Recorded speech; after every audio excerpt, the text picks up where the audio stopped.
Lo que dice la fiscal anticorrupción, una fiscal que, por cierto, lleva trabajando en este caso mucho tiempo, fiscal anticorrupción que ha tenido sus diferencias también con el fiscal jefe anticorrupción, Alejandro Luzón. De hecho, se le quiso apartar de esta causa. Ella lo que dice es que todo la prórroga de los secretos se ha hecho conforme a la ley.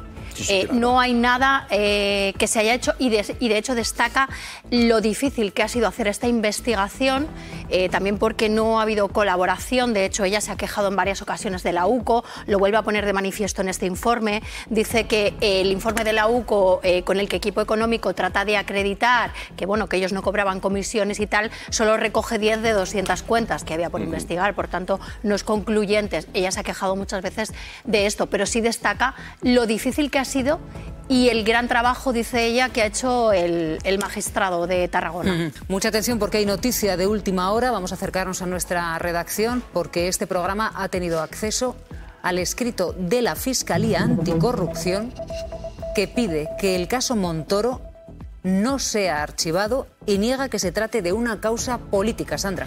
La representante del Ministerio Público defiende el origen de la causa, que fue la incautación de unos correos electrónicos en un caso de fraude. En el escrito al que hemos tenido acceso, trata de dejar claro y sentado que algunos de esos emails intervenidos lo que revelaban no eran hechos de marcado cariz político, sino, dice, actuaciones graves de corrupción realizadas desde Tarragona. Dice que no entienden estos emails de ideología política. Con esta afirmación, la fiscal también lo que hace es defender la voz del juez que instruye esta causa, a quienes las defensas acusan de quedarse el caso por su repercusión política y mediática, a pesar de ser, dicen, a su juicio, un tema que no le compete a este juez. La Audiencia Provincial de Tarragona, recordemos, tiene pendiente decidir sobre los recursos del exministro, de sus colaboradores, del despacho Equipo Económico, entre otros investigados, que piden el archivo de esta causa, que recordemos, en la que están imputados y les acusan de 7 delitos.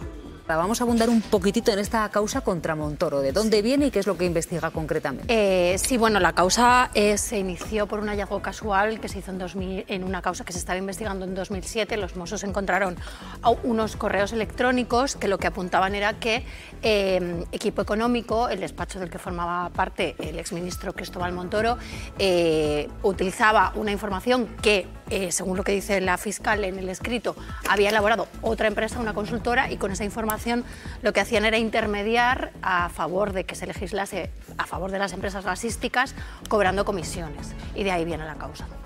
Eupropio. Nada más y nada menos. Y claro, estos meses, desde cuando se supo esta noticia, la prensa, yo creo que hemos dado, o se ha dado una información muchas veces un poco superficial de este tema. O nos hemos olvidado muy rápidamente de lo que ha pasado. Claro, ya lo sé, Irma. Bueno, no te entiendo perfectamente no cada vez que te veo en el Tribunal Supremo. Pero esto es un tema gravísimo. Es decir, estamos hablando de, evidentemente, supuestamente, que se legislaba a favor de unas empresas utilities, de gasísticas, energéticas, y que la consultora cobraba comisiones. Es decir, nada más y nada menos. Es decir, leyes hechas a posta para que se beneficiaran algunas empresas. Con información privilegiada por supuesto, con revelación de secreto, información privilegiada, etcétera, etcétera. Y a mí me parece de una gravedad enorme. Por esto, a mí, el hecho que luego, durante meses, no hemos hablado nada de este tema, prometo que no había noticia, de que tenemos ya, me parecía un poco raro.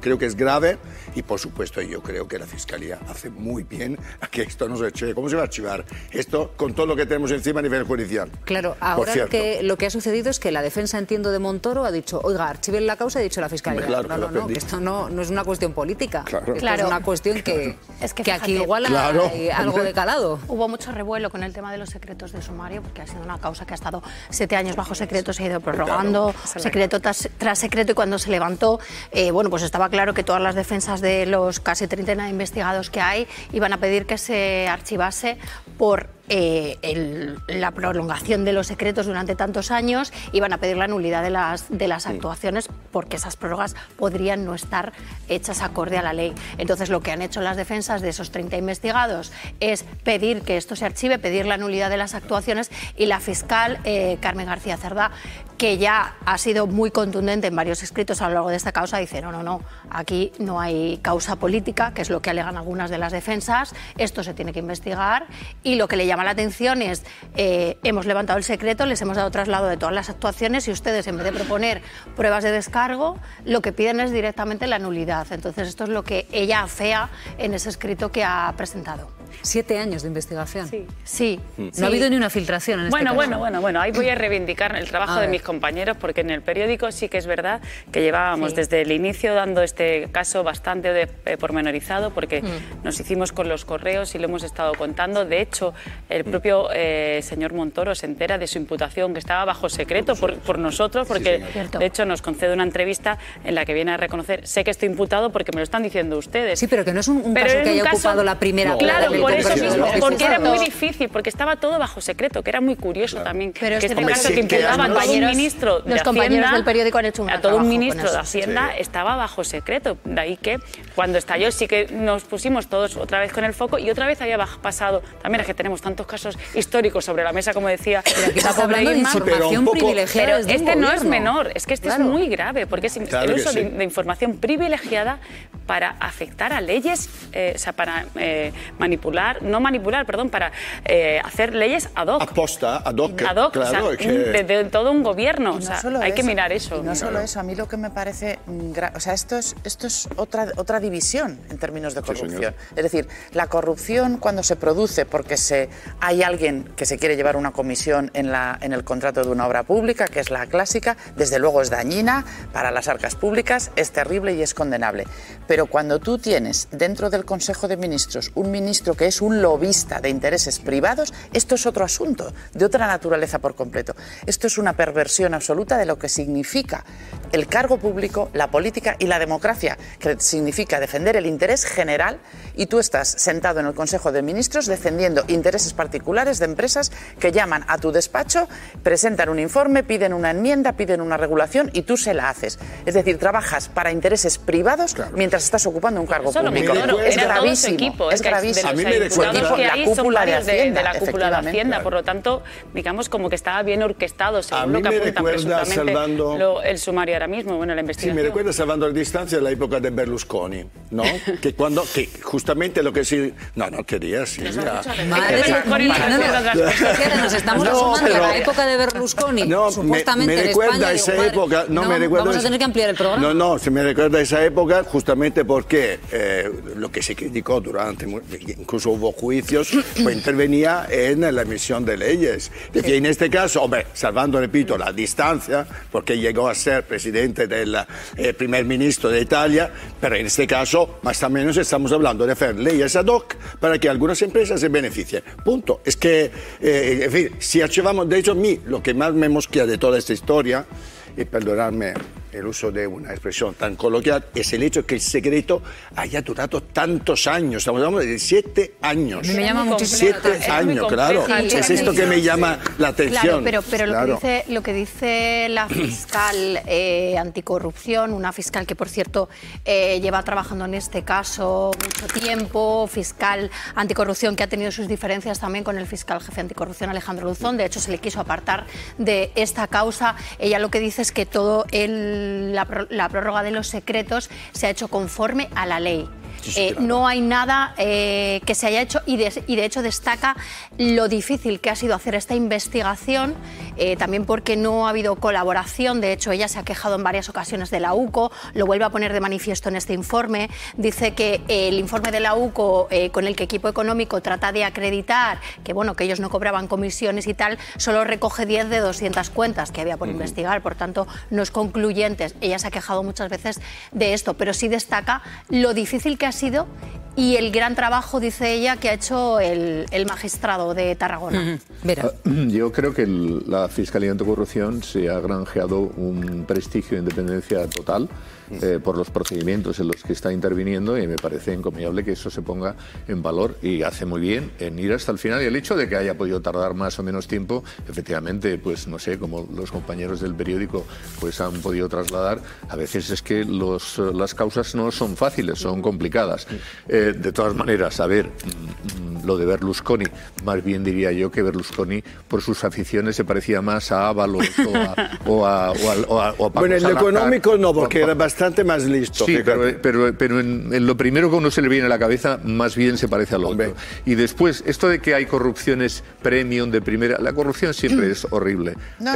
Y cuidado, que había un señor que se llamaba Ábalos, había un señor, público, si me permites, no había ocurrido había un señor que se llamaba Ábalos, José Luis, mano derecha del presidente del gobierno, que estaba en el Consejo de Ministros. Por tanto, ministros ha habido muchos implicados y el señor Ábalos está, que yo sepa, en la cárcel. Sí, entonces la corrupción hay siempre que investigarla hasta el final. Montoro, pues hasta el final. Se ha incurrido en ilegalidades. Termino ya, perdóname que termino ya. Se ha incurrido en ilegalidades. Oye, que todo el peso de la ley vaya contra Montoro, contra su equipo y lo que sea, pero que se permita efectivamente que se haga esa investigación bien hecha, que dure el tiempo que sea, con el reconocimiento, en efecto, a la tarea de la Fiscalía Anticorrupción. Y cuidado, que el tema de las nulidades y el tema de que lo que digan los abogados es que quieren anular el procedimiento, eso es una estrategia común de los abogados, es lo que han pedido los abogados de Cerdá, los de Ábalos, y todos piden lo mismo, pero para eso están los jueces y para eso está la Fiscalía. No, nosotros lo que vamos a hacer es, como siempre, abrir la causa, ¿no?, en canal y con la ayuda de los expertos, con la ayuda de Irma, con la ayuda de Mateo Balín. Muy buenos días, Mateo. Hola Silvia, ¿qué tal? Buenos días. Abundar en lo que supuestamente es lo que ha sucedido y luego la interpretación política, pero lo que supuestamente ha sucedido ahora mismo, ¿en qué punto estamos? ¿Qué dicen los abogados de Montoro? Oiga, señores de la Fiscalía Anticorrupción, archiven que esto es una causa política, dice la fiscal. No archivo ni de broma porque esto una causa política no es. Aquí hay indicios de posible corrupción. ¿Y ahora qué, Mateo? Bueno, son indicios graves los que apunta la fiscal Carmen García Cerdán en su escrito, indicios graves de corrupción, y va desmontando uno a uno los argumentos de las defensas. Silvia, hay hasta 28 investigados en esta causa. Te puedes imaginar, el volumen de abogados que están personados, los escritos que han presentado, los recursos, las peticiones de nulidad, como habéis comentado, ponen en duda la prórroga del secreto de las actuaciones, incluso ponen en duda la colaboración de la Guardia Civil y de los Mossos d'Esquadra, que fueron los primeros en llevar a cabo las primeras diligencias. Ahí es donde está el marco de la política. Según los abogados, han recurrido a la Audiencia Provincial todas sus peticiones, y es una batalla, directa entre, como te digo, las defensas de todos estos acusados, algunos con despachos de abogados muy potentes, y un juez de Tarragona, un juez de instrucción de Tarragona, que investiga, como bien contáis, desde hace años esta causa, que la tiene bastante delimitada, y que ahora efectivamente estamos en esa fase, de debate jurídico entre las defensas y las acusaciones, porque al escrito de la fiscal se han adherido las dos acusaciones populares, que están personadas también. Y bueno, hay cosas muy interesantes, la verdad, en estos escritos, o en el caso de Carmen García Cerdán, de la fiscal. Para que te hagas una idea, la prórroga de la ampliación del secreto de las actuaciones está avalada por la Audiencia Provincial de Tarragona.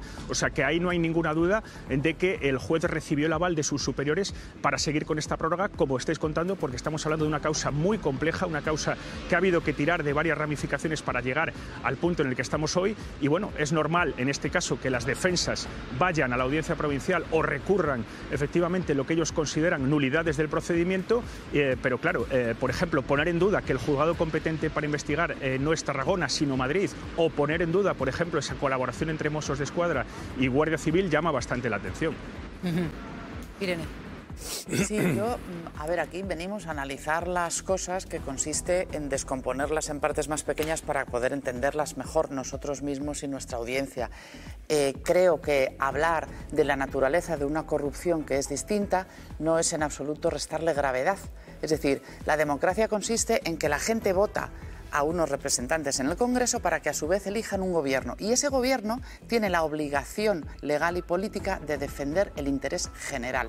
Y cuando hay una persona sentada en el Consejo de Ministros que está defendiendo intereses particulares de empresas, eso es una corrupción política política y democrática de máxima magnitud, que es una corrupción muy distinta de la corrupción económica que se basa en obtener una comisión en los contratos de empresas públicas. Por supuesto que todas las corrupciones hay que investigarlas, en todas hay que llegar hasta el final, y aquí hemos hablado de Ábalos antes de que tú llegaras, Vera, y seguiremos hablando seguramente en los próximos días. Lo que digo es que este fenómeno específico de corrupción no lo habíamos visto en España, al menos en esta dimensión de tener alguien legislando para intereses particulares. Y me parece que esto es una quiebra en el sistema y en la confianza que requiere la democracia, que a mí me gustaría que el Partido Popular, que por cierto tiene una dirección actual que no sé por qué no se siente obligada a dar explicaciones, es decir, es verdad que el señor Montoro ya no está en el gobierno, ya no está en la ejecutiva del Partido Popular, pero a mí me gustaría que el Partido Popular explicara el actual, qué medidas ha tomado para asegurarse de que esto no vuelve a ocurrir dentro de su partido y qué medidas ha tomado para repudiar este tipo de personajes. Y creo que eso lo debería hacer el Partido Popular hoy. Claro, si es que la cuestión, un segundito, Vera, que quiero incorporar la voz de Toni Aira, porque claro, el Partido Popular ha hecho preguntas que consideraba Toni muy pertinentes en el caso de Ábalos. Y todas esas preguntas entiendo que las planteará ahora. Es decir, ¿hasta qué punto del gobierno de ese entonces, gobierno de Rajoy, podría haber estado supuestamente al tanto de lo que supuestamente se cocía ahí? Claro, es decir, al final esa idea de que la persona que está al mando, al más alto nivel, no sabe lo que hace, alguien que está inmediatamente por debajo de él, bueno, en todos los casos plantea sus dudas, ¿no? Es decir, sobre todo por la proximidad, es decir, Montoro era una persona muy cercana a Mariano Rajoy, había ministros de todos los colores, ya lo sabemos, a veces va así, ¿no? Hay familias políticas, pero Montoro era núcleo duro. Entonces, claro, ahí te plantea esta cuestión tres frentes inquietantes para el PP. Uno, la cuestión económica. El PP siempre ha hecho reivindicación de que ellos son los de la buena gestión económica. Te hacen bandera contra la ansia recaptatoria de la Hacienda, de los socialistas, de la izquierda, etcétera. Y ahí tienes una gestión por la parte de Hacienda que podría haber incurrido en un fraude importantísimo y por tanto ahí tienes una línea de flotación afectada. Luego también está la cuestión también de decir que la corrupción era cosa del pasado en el PP, de los tiempos de Aznar, de nombres como Rato que quedaba muy lejos, pero esto es gobierno Rajoy, es decir, el último gobierno que ha tenido el PP hasta ahora. Y al final, en último término, por las competiciones que tienen los partidos, esto es gasolina para Vox. Es decir, esto hace que la antipolítica diga unos u otros, los dos cuando están en el gobierno al final se aprovechan, dotarnos a nosotros que somos lo más diferentes a ellos. Luego normalmente cuando llegan a los gobiernos parece que no actúan muy diferente, pero bueno, de entrada es un activo para Vox y otro de los problemas que tiene el PP de Feijóo a día de hoy. El gobierno de Rajoy y el gobiernos autonómicos que estaban contratando con equipo económico. Brevemente, Vera. Bueno, es que efectivamente y por desgracia en España los dos partidos principales están muy implicados en asuntos de corrupción que son todos terribles y estoy completamente de acuerdo con Toni. Esto es gasolina para Vox, que ya veremos en el futuro cómo se comporta cuando toque poder, ¿no? Porque por desgracia los que acaban tocando poder se comportan de una forma bastante parecida. En unas ocasiones en una dimensión y en otras en otras, pero a efectos de favorecer a empresas, de lo que se acusa el señor Ábalos justamente es de eso, y de lo que acusa el señor Ábalos a Begoña y al señor Sánchez es justamente de eso.